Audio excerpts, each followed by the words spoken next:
Hello दोस्तों, नमस्कार। देखिए, लर्न आरपीएससी में आपका स्वागत है। देखिए, आज हम पढ़ने वाले हैं राजस्थान का भौतिक स्वरूप का पार्ट 3। इसके अंदर देखेंगे कि अरावली पर्वतमाला राजस्थान के किन किन जिलों में है और इनको कितने भागों में बांटा गया है। तो देखिए, स्टार्ट करते हैं आज का सेशन। अगर देखिए चैनल पर नए हो तो चैनल को सब्सक्राइब कर लें और बेल आइकन को प्रेस कर लें और अपने ज़्यादा से ज़्यादा अपने साथियों के पास इस वीडियो को साझा करें। देखिए, स्टार्ट करते हैं। अंत तक हमारे साथ बने रहिए। इस वीडियो में अनेक रोचक जानकारियाँ मैं आपको उपलब्ध कराऊंगा। तो चलो स्टार्ट करते हैं। अंत तक वीडियो में आप बने रहे हमारे साथ। देखिए, पहला क्वेश्चन आपके पास आ रहा है। क्या है? अरावली पर्वतमाला का सुदूर दक्षिण जड़ कहाँ से प्रारंभ होता है, वह स्थान कौन सा है? ईओ एग्जाम 2007 के अंदर ये क्वेश्चन पूछा गया है। देखिए, ये क्वेश्चन क्या कह रहा है कि अरावली पर्वतमाला का है ना, कि इसकी जड़ कहाँ पर है। देखिए, अरावली पर्वतमाला की जड़ की बात करें तो ये अरब सागर में स्थित है। अरब सागर के मिनिकोय द्वीप में स्थित है। मिनिकोय द्वीप, जो अपना मिनिकोय द्वीप है, इसमें अरावली पर्वतमाला की क्या है कि जड़ वहाँ से प्रारंभ होती है अपने भारत के। अगर ये भारत का ये बात करें तो ये लक्षद्वीप यहाँ पर है। तो ये यहाँ से इसका प्रारंभ होता है जड़ माने। अरब सागर को क्या है कि अरावली पर्वतमाला का पिता भी कहा जाता है। अगर क्वेश्चन ये आ जाए कि अरावली पर्वतमाला का पिता किसे कहा जाता है, तो पिता भी किसको कहा जाता है? ये देखिए, पालनपुर, आबू पर्वत, अरब सागर या गोगुंदा। इसका सही आंसर जाएगा अरब सागर। तो अरब सागर को क्या है कि अरावली पर्वतमाला का पिता भी कहा जाता है। ये लक्षद्वीप के मिनिकोय द्वीप से इसका क्या है कि उद्गम माना जाता है। देखिए, चलते हैं नेक्स्ट क्वेश्चन क्या है। देखिए, अरावली पर्वतमाला की बात करें तो देखिए, अरावली पर्वतमाला के कुछ पॉइंट डिस्कस करते हैं हम यहाँ पर। देखिए, अरावली पर्वतमाला क्या है कि अपने उदयपुर, देखिए क्या है कि ये उदयपुर, लगभग उदयपुर से स्टार्ट होती है और 13 जिलों में ये फैली हुई हैं। 13 जिलों में, 13 जिले मैंने आपको बता दिए थे। एक तो झुंझुनू है, एक सिरोही है, उदयपुर, राजसमंद, डूंगरपुर, उसके बाद है भीलवाड़ा, फिर है सिक्कर, फिर पाली, चित्तौड़गढ़, अलवर, अजमेर, झुंझुनू और जयपुर और प्रतापगढ़ में फैली हुई हैं। देखिए, इसकी कुल टोटल लंबाई 692 किलोमीटर है। और अगर आपको राजस्थान में पूछे तो राजस्थान में इसकी लंबाई 650 किलोमीटर है। सॉरी, 650 क्या, 550 किलोमीटर है। कितनी है? 550 किलोमीटर इसकी राजस्थान में इसकी कुल लंबाई है। और अगर बात करें तो इसमें बहुत सारे खनिज पाए जाते हैं। खनिज संपदा से ये लैस हैं। इसमें संगमरमर और इसके अंदर फेल्सपार और यहाँ पर चांदी और यहाँ पर तांबा, यहाँ पर बहुतायत में मिलता है। इसलिए राजस्थान को खनिज का अजायब घर भी कहा जाता है। देखिए, इसमें लगभग 13 जिले हैं मुख्य रूप से। और अरावली पर्वतमाला क्या है कि ये अभी मैं आपको और डिस्कस करूँगा अनेक पॉइंटों के बारे में। इसकी क्या है कि दक्षिण और दक्षिण पश्चिम में तो इसकी क्या है कि चौड़ाई ज़्यादा है, जबकि उत्तर पूर्व में इसकी चौड़ाई कम है। ये भी आपको ध्यान रखना है। अगर आपको अरावली पर्वतमाला किससे बनी है, किन किन चट्टानों से मिलकर बनी है, तो एक तो है इसकी नीस, दूसरी है सीस्ट और तीसरी है ग्रेनाइट। इन तीनों चट्टानों से मिलकर ये क्या है कि बनी हुई है अरावली पर्वतमाला। और ये सबसे प्राचीन पर्वतमाला है विश्व के अंदर। प्राचीन पर्वतमाला है आपको। और ये अवशिष्ट पर्वतमाला भी इसे कहा जाता है। अवशिष्ट पर्वतमाला। ये पॉइंट आप अरावली पर्वतमाला के बारे में रख सकते हैं याद। और देखिए, अरावली पर्वतमाला को कितने भागों में बांटा गया है। देखिए, पहला तो है उत्तरी अरावली, दूसरी है मध्य अरावली, क्या है, मध्य अरावली, और तीसरी आपके पास है दक्षिणी अरावली। दक्षिणी अरावली। देखिए, उत्तरी अरावली आपके किस्म कहाँ कहाँ है, ये सीकर और झुंझुनू। और मध्य अरावली आपके अजमेर में है, अजमेर और राजसमंद के अंदर। और ये दक्षिणी अरावली आपके उदयपुर सिरोही और जालोर के अंदर है। यह आपको अरावली पर्वतमाला के बारे में कुछ बेसिक जानकारी थी जो आपको मैंने प्रोवाइड कराई है। देखिए अरावली पर्वतमाला का है ना, इसका विकास किस काल में माना जाता है? तो इसका विकास प्री कैम्ब्रियन काल माना जाता है। प्री कैम्ब्रियन, इसका विकास किस काल का माना जाता है? प्री कैम्ब्रियन काल का माना जाता है। और अगर ये पूछे कि अरावली पर्वतमाला किस प्लेट से अलग हुई है, तो आपको याद रखना है ये यूरेशियन प्लेट से अलग हुई हैं। किससे अलग हुई है? यूरेशियन प्लेट से। ये क्या है कि ये अपने, देखिए मैं आपको राजस्थान का मैप बताता हूँ। ये राजस्थान का मैप है, माना कि ये राजस्थान का मैप है। अरावली पर्वतमाला यहाँ पर स्थित है।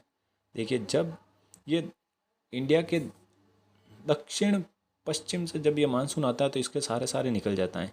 जब दक्षिण पूर्व से मानसून आता है तो इनसे टकराता है, जिससे राजस्थान के यहाँ पर भारी बरसात होती हैं। तो ये है ना, क्या है कि ये मानसून को प्रभावित करता है, ये। और अगर बात करें कि मानसून को तो प्रभावित करता ही है, और यहाँ पर अनेक नदियों का उद्गम स्थल है। लेकिन यहाँ पर क्या है कि लूणी, बनास और जैसे कि सूकड़ी आदि बहुत सारी नदियाँ हैं जिससे इसका उद्गम स्थान माना जाता है। अब देखिए क्वेश्चन हल करते हैं हम।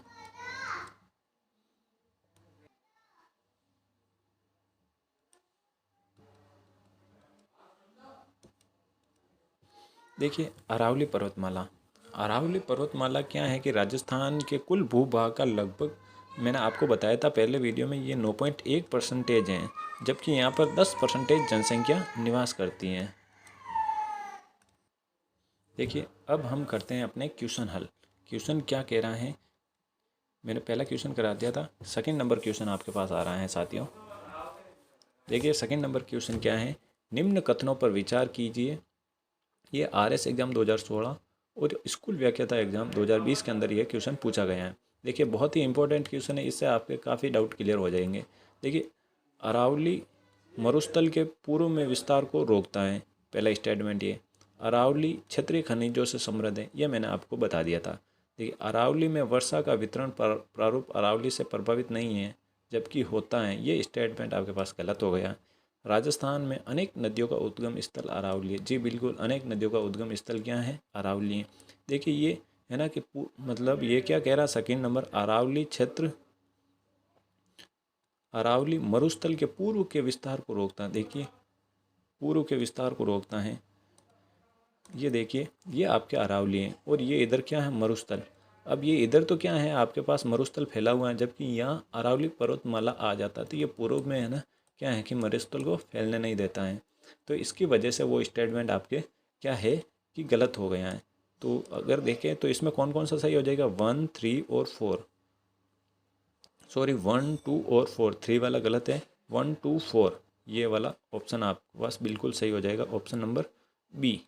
इस तरीके से ये क्वेश्चन आपका सॉल्व होता है। यहाँ देखिए वीडियो के अंत तक बने रहिए, तब तक बहुत सारे क्वेश्चन ऐसे आएंगे जो आपको मज़ा आने वाला है क्वेश्चन को हल करते समय। देखिए अरावली पर्वतमाला की सबसे अधिक ऊंचाई किस जिले में मिलती है?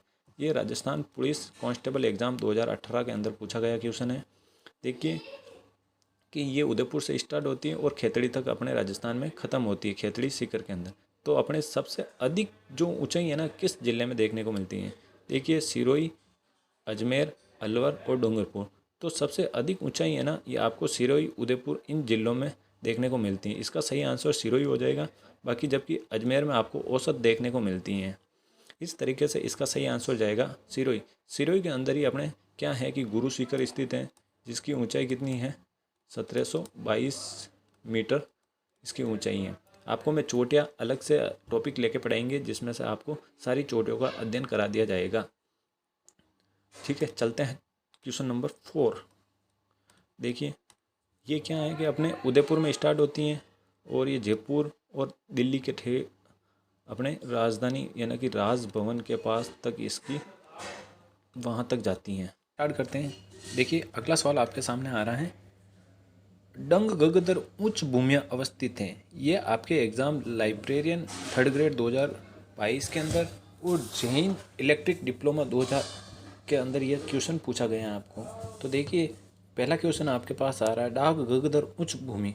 देखिए ये उत्तरी अरावली है या फिर दक्षिणी अरावली प्रदेश है या फिर हाड़ौती पठारी प्रदेश है या फिर नागौरी उच्च भूमियाँ। तो इस क्वेश्चन का सही आंसर हो जाएगा हाड़ौती पठारी प्रदेश। देखिए हाड़ौती पठारी प्रदेश को हम है ना 3 भागों में बांट सकते हैं। कितने भागों में? 3 भागों में बांट सकते हैं। देखिए पहला भाग किस में बांट सकते हैं हम? देखिए सबसे पहले आती हैं अर्धचंद्राकार पहाड़ियाँ। हाड़ौती के पठार को हम 3 भागों में बांट सकते हैं। तो पहला है अर्धचंद्राकार पहाड़ियाँ,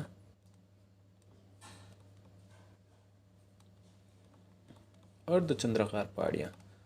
देखिए सेकंड नंबर क्या है? देखिए पहला आपके पास है अर्धचंद्राकार पहाड़ियाँ,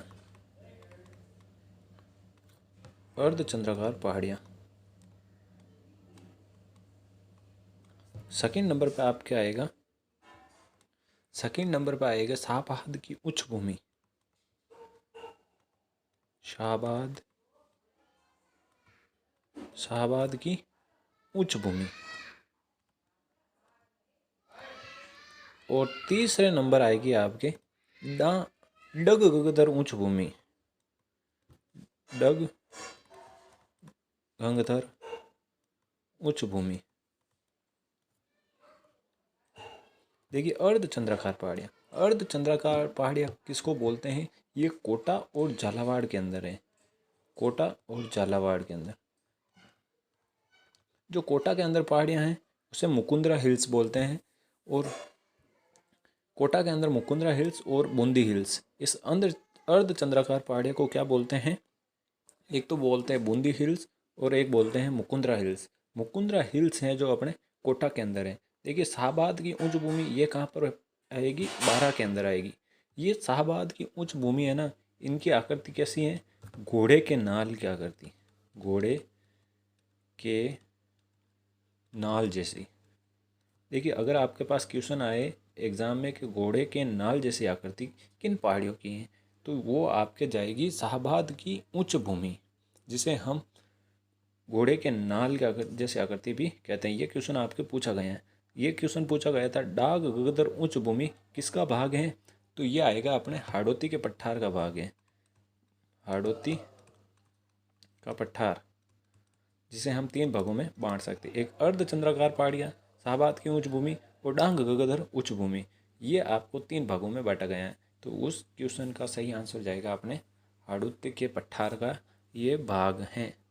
आपको ये याद रखना है। देखिए चलते हैं नेक्स्ट क्वेश्चन की तरफ।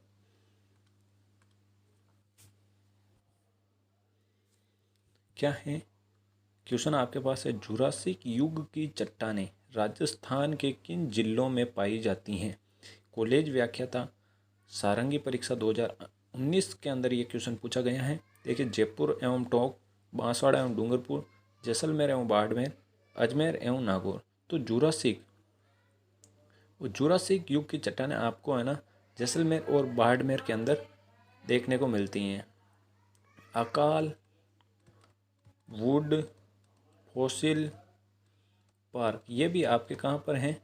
जैसलमेर के अंदर हैं। तो जुरासिक युग की चट्टानें कहाँ? जैसलमेर एवं बाड़मेर में पाई जाती हैं। चलते हैं अगला क्वेश्चन क्या है? देखिए राजस्थान के भौतिक प्रदेशों का उत्तर से दक्षिण दिशा में, उत्तर से दक्षिण, आपको उत्तर से दक्षिण की तरफ इसकी दिशा का क्रम बताना है। देखिए विंध्यन श्रेणी, लूणी बेसिन, शेखावटी बेसिन, माही बेसिन। आपको इन 4 ऑप्शन में से देख के बताना है कि सबसे उत्तर में क्या है।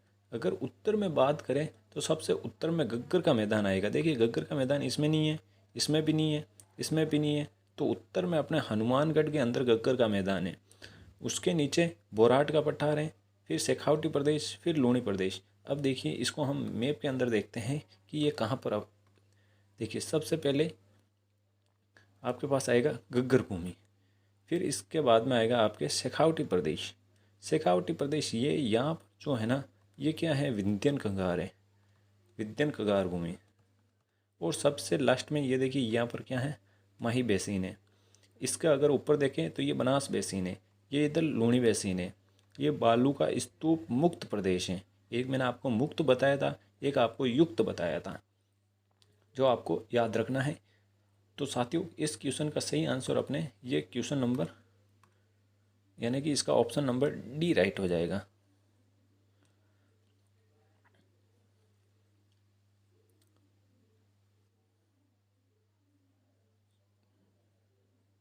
देखिए इस क्वेश्चन का सही आंसर है ना ऑप्शन नंबर सी होगा।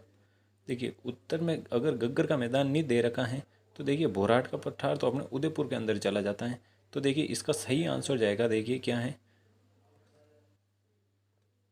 देखिए सबसे पहले शेखावटी प्रदेश आएगा क्योंकि इसमें गग्गर दे नहीं रखा है, क्योंकि भोराट फिर शेखावटी, भोराट अपने उदयपुर है, ये जो है ना दक्षिण में चला जाएगा, उससे पहले अपने शेखावटी आ जाएगा, तो ये इसका नहीं होने वाला है। तो क्या इसमें शेखावटी, विंध्यन श्रेणी, लूणी बेसिन और माई बेसिन सबसे दक्षिण में है, तो इसका सही आंसर सी होगा साथियों। ठीक है, चलते हैं अगले क्वेश्चन की तरफ। देखिए डांग लैंड किसका भाग है, डांग लैंड भोराट का पठार, आबू का पर्वत, करौली पठार या चित्तौड़गढ़। देखिए डांग लैंड किसे कहते हैं, जो अनियमित पठार होते हैं ना, अनियमित पठार जिसे हम डांग लैंड के नाम से जानते हैं। अनियमित पठार को अगर क्वेश्चन आ जाए कि अनियमित पठार क्या है, तो वह क्या है, एक तरीके से डांग लैंड है, इसे ही हम डांग लैंड के नाम से जानते हैं। तो इसे हम करौली के पठार को क्या कहते हैं, डांग लैंड का भाग है ये करौली का, ये ना अनियमित पठार है। और सबसे कटा पठा पठार देखें तो वो है लसाड़िया का पठार, जो उदयपुर के अंदर है। अगर उड़िया के पठार की बात करें, उड़िया का पठार कहाँ पर है, अपने गुरु सीकर के नीचे की तरफ स्थित है। और ये सबसे कट्टा फटा एवं विच्छेदित पठार किसके, लसाड़िया के पठार को माना जाता है, उड़िया का पठार। और देखिए भोराट का पठार, ये भोराट का पठार कहाँ पर है, ये जो जयसमंद झील है ना, जयसमंद झील के पूर्व में स्थित है ये भोराट का पठार। ये आपको याद रखना और ये क्वेश्चन पूछा गया है। जो कुंभलगढ़ एवं गोगुंदा के बीच के अंदर जो पठार है उसे हम भोराट का पठार कहते हैं। कुंभलगढ़ और गोगुंदा के बीच में जो पठार है हम उसे भोराट के पठार के नाम से जानते हैं। देखिए चलते हैं नेक्स्ट क्वेश्चन की तरफ। आज का लास्ट और अंतिम सवाल आपके पास आ रहे हैं कि निम्नलिखित में से कौन सा पठार अरावली पर्वत से संबंधित नहीं है। प्रयोगशाला सहायक 2016 के अंदर ये सवाल पूछा गया है। देखिए लसाड़िया का पठार उदयपुर के अंदर है, उड़िया का पठार जो ये सिरोही के अंदर है। देखिए बघेलखंड का पठार, बघेलखंड का पठार अपने एमपी के अंदर है, ना कि राजस्थान के अंदर है। और भोराट का पठार ये आपके कुंभलगढ़ एवं गोगुंदा के बीच में पठार है, जिसे हम भोराट के पठार के नाम से जानते हैं। तो इसका सही आंसर है, जो राजस्थान में नहीं है, बघेलखंड का पठार इसे कहते हैं। तो देखिए अब ये आपके क्या है कि मध्यमाही है, और ये यहाँ पर देखें तो ये है ना भोराट का पठार है। ये जयसमंद के झील, ये उदयपुर, ये जयसमंद झीलों के पूर्व में स्थित है। ये क्वेश्चन पूछा जा चुका है कि जयसमंद के झील के पूर्व में कौन सा पठार स्थित है, तो आपको ये भोराट का पठार याद रखना है। ये देखिए गग्गर का मैदान है, और ये लूणी बेसिन जिसे हम गोडवार प्रदेश के नाम से भी जाना जाता है, ये बालू का स्तूप मुक्त प्रदेश है। ये इधर देखें तो ये हाड़ौती के पठार जिसे हम दक्कन के पठार के नाम से भी जाना जाता है, ये कहाँ पर स्थित है, झालावाड़ के अंदर स्थित है। ये देखिए विंध्यन कगार, ये ना पूरी ये यहाँ से ये देखें तो ये अरावली श्रेणी है। ये इस तरीके से आप मैप की सहायता से भी याद कर सकते हैं, आपको जल्दी याद होंगे। तो साथियों आशा करता हूँ कि आपको मेरे द्वारा दी गई जानकारी समझ में आई होगी। तो ये वीडियो अपने ज़्यादा से ज़्यादा दोस्तों के पास शेयर करें और अंत तक वीडियो ज़रूर देखें। तब तक के लिए धन्यवाद। नए हो तो चैनल को सब्सक्राइब कर लें। धन्यवाद।